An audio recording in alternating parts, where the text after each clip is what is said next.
Well, while the politics and policy battles play out in Washington, the big question for most Americans at home is, how does this affect my wallet?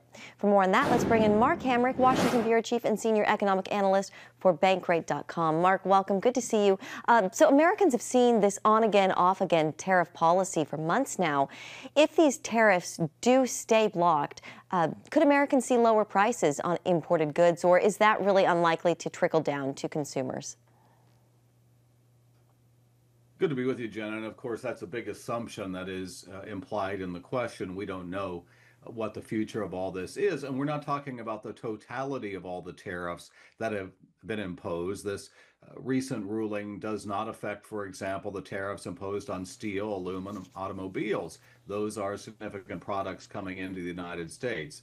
But, let's think about something we've discussed many times, and that is that inflation was the primary economic issue in the presidential campaign. The president promised to bring down prices, and we know that tariffs run really two risks. One is to raise prices, and the other is to slow the economy.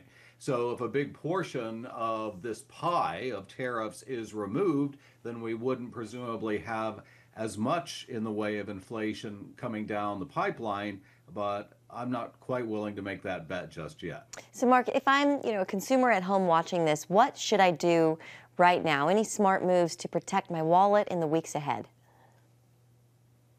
I think the main thing that we've been counseling consumers to do is, number one, be very cautious about this idea of trying to buy ahead of tariffs. For example, trying to buy an iPhone. Like I had a member of my extended family reach out to me in the last week or so and say, "Oh, do I need to buy an iPhone?" I was just like, let's just settle down here a little bit. We don't know how this policy is going to play out. Carriers subsidize the prices of iPhones, and I'd rather not have people sort of all of a sudden be spending more on things, anticipating higher costs when the future of those costs remain in question. What I'd much rather prefer is that people prioritize their savings so that they don't have to go into debt in the future for the purchases that they both need and want.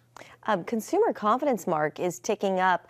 That said, should families trust that, or is it still a time to kind of tighten the belt and play it safe? You're talking about savings and focusing on that. Right.